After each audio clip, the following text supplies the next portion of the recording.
Soyez bénis ce matin au nom puissant de Jésus-Christ de Nazareth. Bienvenue dans cette merveilleuse dévotion matinale du samedi. Nous bénissons notre Dieu, notre Père, notre Roi, notre Sauveur et Seigneur Jésus-Christ de Nazareth d'être venu mourir à la croix pour nous, pour nos péchés, afin d'avoir la vie, afin d'avoir part à l'héritage, n'est-ce pas, qu'il a promis aux saints, qu'il a promis à ceux qui croient en lui. Nous bénissons notre Dieu ce matin au nom de Jésus-Christ. Mon nom c'est Blaise.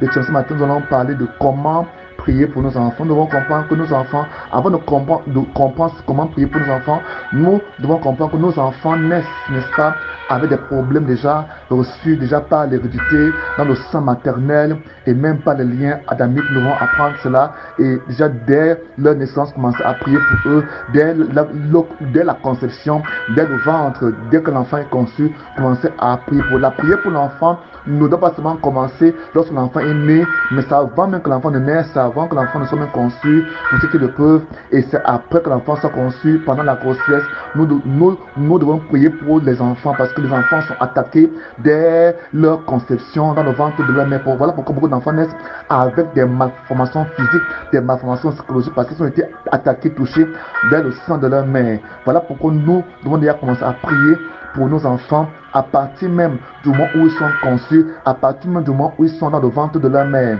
Premier point. Deuxième point, nous devons, n'est-ce pas, pendant que l'enfant, n'est-ce pas, naît, dès que l'enfant naît, accompagner l'enfant par des prières et même par la prédication de la parole de Dieu. Pendant que la femme est enceinte, prêcher la parole de Dieu, n'est-ce pas? Voilà pourquoi je dis, il y a une grande différence entre les enfants qui naissent en Christ et ceux qui naissent hors de Christ. Les enfants, n'est-ce pas, des frères en Christ, ceux qui ont cru en Jésus, la foi de la mère, pendant que la mère a cru en Jésus-Christ, sa foi alimente même la grossesse de l'enfant. Donc nous devons comprendre ce fait et prier pour nos enfants. Dans le livre de Éphésiens, chapitre 2, à partir du verset 1 jusqu'au verset 3, la parole de Dieu nous donne des informations très profondes concernant, n'est-ce pas, l'esprit qui agit aujourd'hui dans le siècle présent, dans le monde actuellement, et qui, n'est-ce pas, détruit, qui détourne les enfants. Leur objectif est de détourner les enfants de Dieu. Leur objectif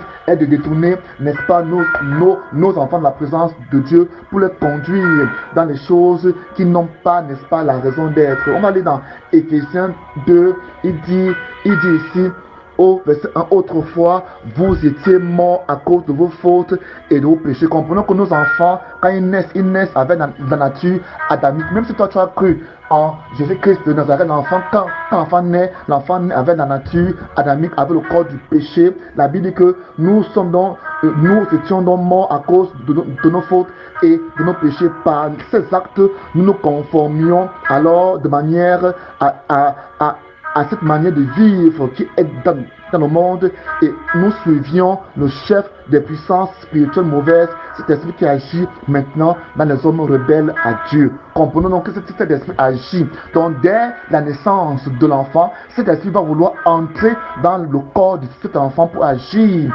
puissamment dans la vie de cet enfant. Voilà pourquoi il faut donc prier et résister à cet esprit. Verset 3, il dit, nous aussi, nous faisions autrefois tous partie de ces hommes, nous vivions selon nos désirs d'hommes livrés à eux-mêmes, et nous accomplissions tout ce que notre corps et notre esprit nous poussaient à faire. Nous étions donc par nature destinés à subir la colère de Dieu comme le reste des hommes. Donc par nature, par leur naissance, ils sont appelés à subir donc la colère de Dieu. Voilà pourquoi déjà, dès que l'enfant naît, quand il grandit, les parents doivent se placer en intercesseur, en confessant les péchés des enfants, en implorant le sang de Jésus sur les enfants, en demandant à Dieu pardon, en priant, en suppliant Dieu pour que Dieu accorde la grâce à ces enfants d'accepter Jésus, parce que nos enfants naissent de nouveau, non pas le lien de sang, non pas l'hérédité, non pas par la foi de leur père, mais ils naissent de nouveau par une décision propre, par une décision individuelle, personnelle qu'ils prennent. Ils doivent être conscients, recevoir la parole et naître de nouveau. Maintenant, la prière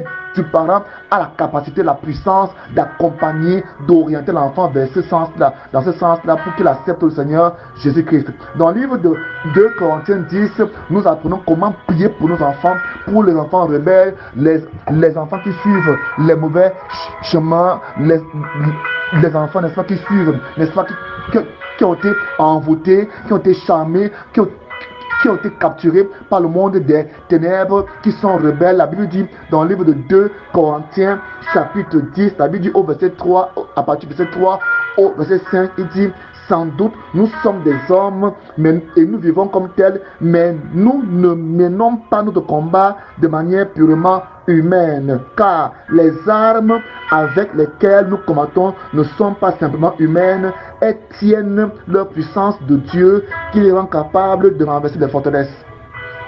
Les armes que Dieu nous donne ont-ils leur puissance en Dieu, et ces armes ont la capacité de renverser quoi? Les forteresses. Oui, nous renversons les faux raisonnements ainsi que tout ce qui se dresse prétentieusement contre la connaissance de Dieu, et nous faisons prisonnier toute pensée pour l'amener à obéir au Christ. Amen.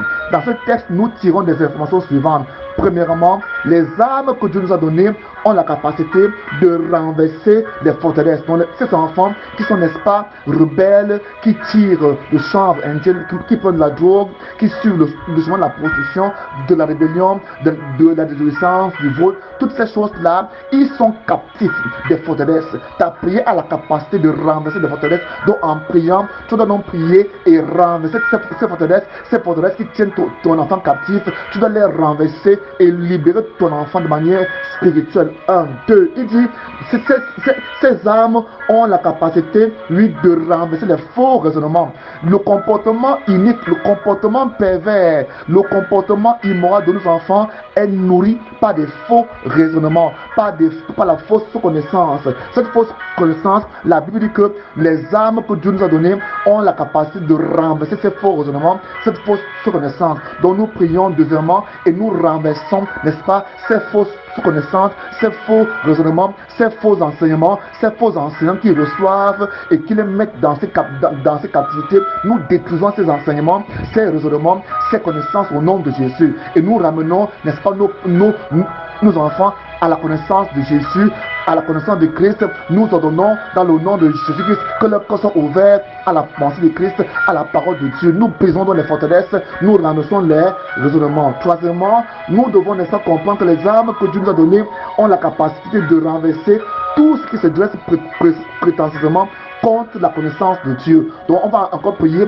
troisièmement pour renverser dans leur vie tout ce qui se dresse prétentieusement contre la connaissance de Dieu. Donc l'esprit de la rébellion, l'esprit de la résistance, l'esprit de la désobéissance, l'esprit de l'opposition. Voilà comment nous devons prier et briser ces choses. Donc dans la majeure partie des cas, premièrement, on doit aller devant Dieu, nous repentir pour nos enfants, demander la grâce de Dieu, le pardon de Dieu, la miséricorde de Dieu, la grâce de Dieu sur nos enfants. Nous devons demander la pitié de Dieu sur nos enfants. Deuxièmement, nous devons prier et détruire, renverser les forteresses dans lesquelles ces enfants sont captifs et commander et ordonner leur libération au nom de Jésus. Troisièmement, nous devons renverser et briser toute connaissance, tout raisonnement, tout faux raisonnement qui alimente leur comportement. Nous devons les détruire et les amener à obéir à Christ. Troisièmement, nous devons détruire toute connaissance, toute hauteur qui se dresse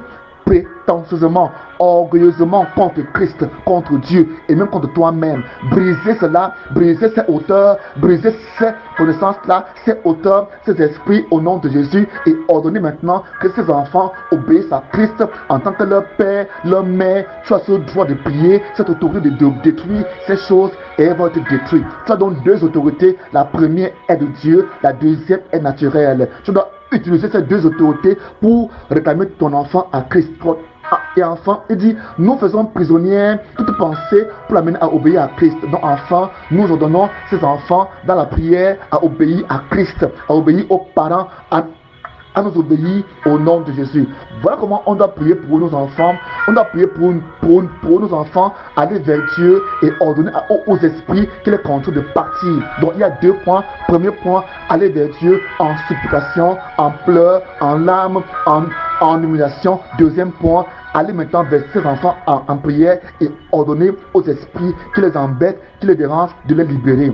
Il y a des enfants qui sont malades, qui ont des problèmes de maladies récurrentes. Faire la même prière sur ces enfants de manière constante, chaque jour, prier pour eux et ils seront libérés. Que Dieu bénisse au nom de Jésus. Quand vous persévérez dans ce travail, vous verrez la puissance de Dieu dans vos vies au nom de Jésus-Christ. Mon contact est le 00 237 695 66 15 25. Soyez bénis au nom de Jésus-Christ de Nazareth. Amen.